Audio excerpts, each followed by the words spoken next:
Um, what chapter of Job did we get done with last Wednesday? Did you guys do chapter 18 last Wednesday? It's like 17 and a half, I guess. Really? 17 and a half? You got halfway through chapter 18? It was basically 17. Well, I messed up. I prepared for chapter 19 tonight. So we're going to do chapter 19. I apologize if we skipped over chapter 18. Not much actually different is being said in chapter 18. It's Bildad, and he's kind of whining and complaining and attacking, really, Job in that chapter. He starts off with that phrase in verse 2, "How long will you hunt for words, show understanding, and then we can talk? Why are we regarded as beasts, as stupid in your eyes?" He gets on to the Job in the same manner as the others have. So since Job is not conforming to their way of thinking, of what they think he ought to be doing, they've resorted now to attacking him and trying to force him by browbeating him into their way of thinking. In chapter 19, I know I've said in the past that, boy, this chapter, in the past, that's got to be the lowest point he's getting. Can only go up from there. But this one, again, seems like he gets real low again because his own friends just keep getting onto him. He has a phrase there toward the end. He asks them for pity. Verse 21 toward the end. Pity me, O you, my friends, for the hand of God has struck me. It's an interesting chapter. I'm sorry I'm jumping ahead on this, but I guess I was thinking on this chapter because this is a passage I was hoping we would get to by the time we came to this day, the day before the 4th of July. In 1789, there was a letter written to a French physicist, Leroy, by Benjamin Franklin, and he wrote a statement, and in this letter, there's a phrase that we use quite often. I'll tell you that part first. Nothing is certain but what? Death and taxes. Do you know the context of that phrase? What he's talking about in that letter to old Leroy? He is saying, our Constitution is in actual operation. Everything appears to promise that it will last, but in this world, nothing is certain but death and taxes. So America was a new country, right? New republic, had not proven that it would work, much less stand the test of time. Some were hopeful that we could govern ourselves, and Ben Franklin could not be certain that our Constitution would endure through time. However, he was certain that we would all eventually die, and we would all eventually be taxed. And time has proven old Ben Franklin to be correct about taxes. And except for those who are alive at the return of the Lord, he's correct about death as well.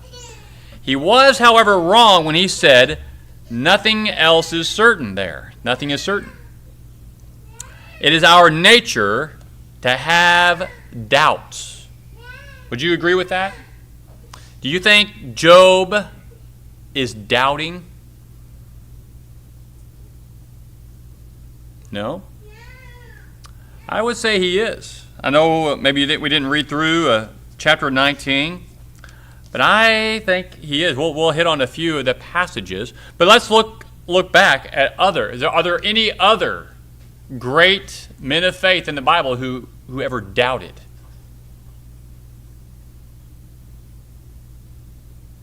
Did Abraham ever doubt? Do we ever see him doubting? He does. He believed there in chapter 15 of Genesis, verse 6, but just a few verses later, he does make a statement that he had his doubts. Sarah, when she heard the promise, what did she say? Remember, she was listening in on the conversation with Abraham and the angels, and what did she do? She laughed. What about Gideon? Did Gideon doubt? He had many doubts. Oh, are you sure you want me, Lord? Maybe let me put a fleece out, and if the fleece is wet, the ground's dry, then I'll know. And then he wasn't sure. Well, maybe if the fleece is wet, or the fleece is dry and the ground's wet, and then he wasn't sure. And then the Lord even told him later on, if you're unsure, go down to the enemy camp and take your servant with you and hear what they say about you. What about John the Baptizer? Did he doubt? Some say he doubted. In John chapter 1 verse 36, he says that Jesus is the Christ, but later on, he sends his disciples to ask Jesus a question. What was the question? Are you the one, or do we expect or look for another?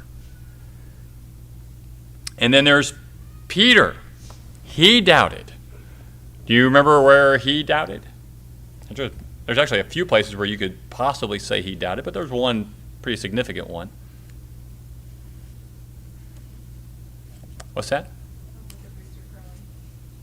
Okay, yeah, so he denied the Lord. That's definitely a possible area of doubt there, not thinking things through.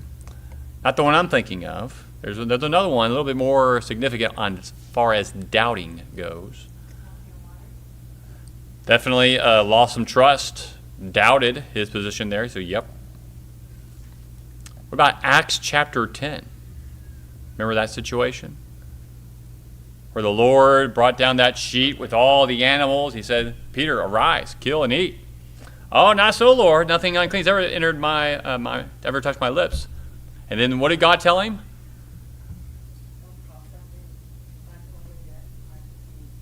That's right. Do not call unclean that which I've made clean.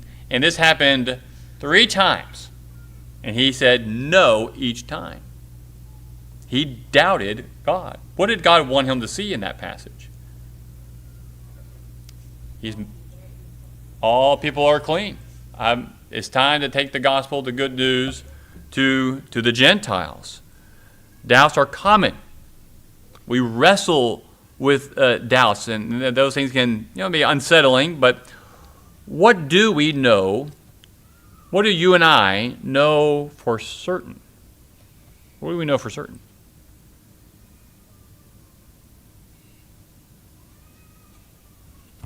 Is there a God? Okay.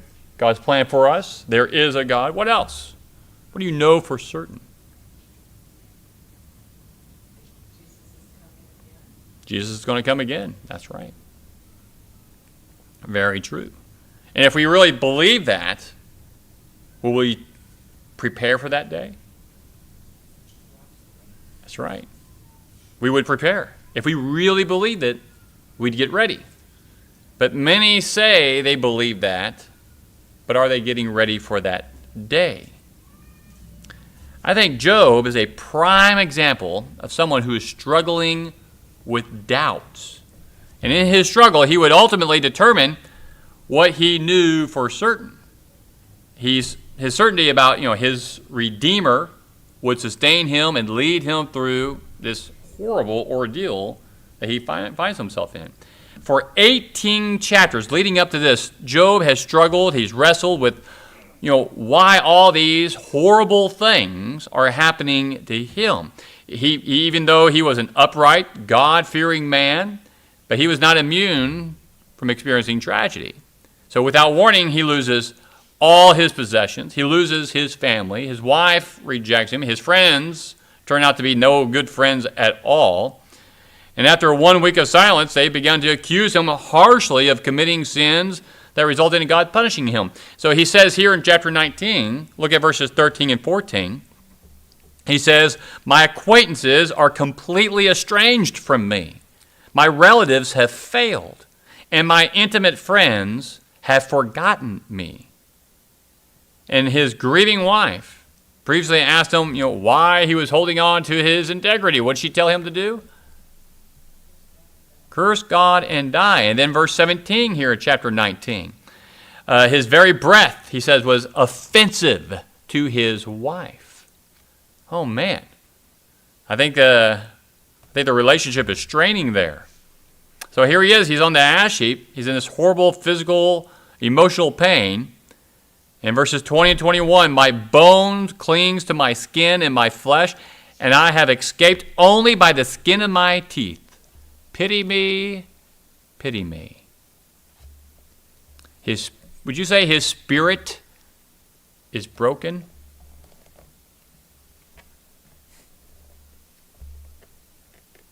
I would. Yeah, I would say so. He would, because how many times has he already said, let me die? Why won't you just let me die? I give up. And right in the middle of all this, it seems like, again, another point where we see Job hitting just the lowest point. And amidst all this, he looks, I can almost see him, he's looking around at his friends, and he makes a great confession of faith. As for me, there in verse 25, as for me, I know that my Redeemer lives. That's significant. Everything that has happened to him, what he thinks might be going on, because who does he think is making all these bad things happen to him? God. God's hands on him. God, turn your face away from me. Give me a moment's breath. Why do you even bother? I'm nothing. As if you're attacking me like I'm some sort of great threat to you. But amidst all of this, as for me, I know that my Redeemer lives. When he starts that way, that's a statement. He's letting you know this is a statement of personal conviction, right? What Job's wife believed would not get him through this ordeal. What his friends believed would not sustain him. What people in the land of Uz, where he is at, believed didn't matter. The only thing that mattered to him was this right here, right? I know. Even though God had been silent, there's no speculation for him here. I know. Even though he believes God's bringing this upon him, he still knows who his Redeemer is. There's that pronoun that indicates he believed he still had that personal relationship with his Redeemer. I know that my Redeemer. A Redeemer was someone who purchased and bought back that which was lost, stolen, or gone. It's significant because of everything he has said up to this point. I would have never guessed that someone in this state who thought God was against them and coming after them could say, I know that my Redeemer lives. Who's the Redeemer? It's God. Well, in Job's eyes, it's God. He doesn't know who Jesus is, but he knows God. He's the only one. He's the only one who can rescue him. And he's saying that to his friends. I think that's just significant. He lives. Even though God was silent, Job knew that God was not dead. Even though he could not see any evidence of God at work in any of this, other than in a negative way, he knew his God was alive. Job had lost his health, he lost his fortune, his family, but he had not lost his faith. Even with the idea in his mind that God is the one causing all this to happen, he won't lose his faith. If you believed in your heart that God took away all your wealth, and then God killed your family, and then God is hitting you with all these sores all over your body, making you sick, and probably sent these friends to you, if you believed all that happened, would you still say, He's my Redeemer? He will save me? Huh? We better. That's faith. Strong faith. And he didn't have the New Testament. He couldn't pull out all the different things we've got today. But he knew who was in charge. Can you think of any statement from anyone else similar to what Job says here? I thought of one. I think maybe you all might think of it too. Something Paul said to Timothy. For I know. We have a song on that. What's that? That's right. That's 2 Timothy 1:12. For I know whom I have believed, and I'm convinced that he is able to guard what I have entrusted to him until that day. That's exactly what Job is saying.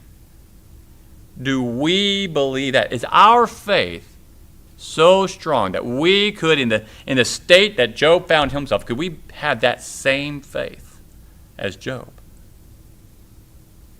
That is strong faith. Job's problems were still real. The book's going to continue for 23 more chapters. 23 more. However, Job had found his faith and he expressed it. He was convinced of God's existence. He recognized him as the great Redeemer. And he was convinced that in the end, there in verse 25, he would take his stand on the earth. Even though Job was convinced that he was about to die, his skin would be destroyed, this is verse 26, his body would return to the dust, which it came. He was also convinced, though, with certainty, he says in verse 26, I shall see God. He was convinced of that. What a day. All this happening to him, his own friends beating him to death with words. He would not relent. God was right when he told Satan, have you considered my servant Job? There is no one like him. There is no one like him.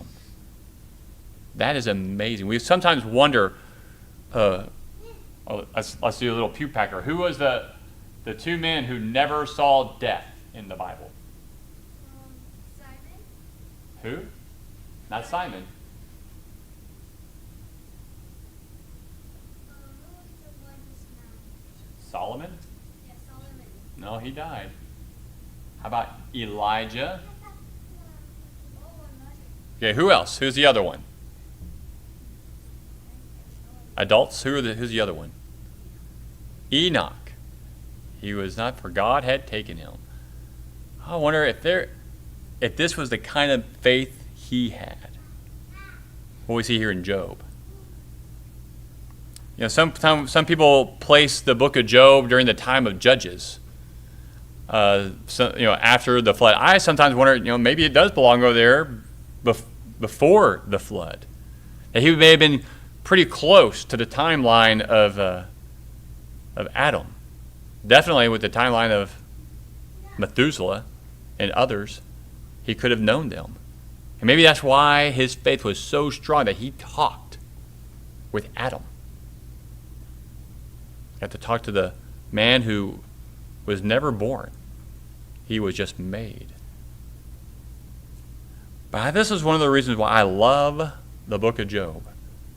You're going through this, and this seems like such a depressing chapter. It's going so down, and all of a sudden, I know that my Redeemer lives, and I will see God in the midst of all that was going on.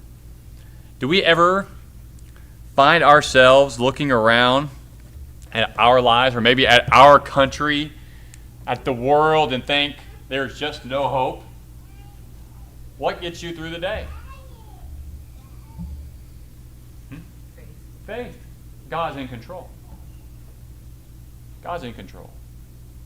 I gave that story, I think it was just the other day, about how I met my wife, Jenny. And I wasn't expecting to find a wife in Afghanistan, but that's where God sent me, and that's where I found her. I wasn't expecting to go to the Sunset School of Preaching. I was going to go to Memphis. But I ended up at Sunset because God put me in contact with Jenny, and her parents were close to that, and I wanted to be close to her folks. While I was there, that school didn't really like Guy Orbison Jr., and Guy Orbison Jr. did not like the Memphis School of Preaching at the school I was going to go to, but ended up going to Sunset. But because I was there, because of the way my attitude was in that school, Monty Pettijohn told me, Chris, I wouldn't give this to anybody but you. And he pulled out this pamphlet for the Durango internship program. And he said, I think this might be the right fit for you. So I said, okay, I'll give him a call. And I ended up going there. While I was there, Ken and Corky were attending there, and they went on vacation, and they came here and found out you guys were looking for a minister. And they called me and asked me to come and try out, so I did, and they offered me the spot, the preaching position, and I took it. All these things fall into place for a reason, I think. I look back and I see God's hand in my life. It's not where I thought I would be. It's not what I thought I would be doing. But I leave it to the Lord. And I trust in Him. Whoever gets elected, no matter what happens, it's for a reason. He's allowing it because we need to learn something. And I trust in Him. And I accept whatever it is, and I do my best to learn. And that's what I see Job doing. He doesn't understand why it's happening, but he's going to do his best to learn. And he knows who his Redeemer is. The one who's attacking me, he thinks, the one who's coming, bringing all this on me, he's my Redeemer. He's the one that's going to save me from this. He's got a plan. Don't know what it is, he's saying, but I believe in Him. Steve. This is a little off topic, but can Satan kill people? No, Not anymore. not that I see at all. Oh, okay, well, just in Job, it said that a roof fell on the floor. Oh, yeah, God allowed that to happen. He gave him the permission to do that.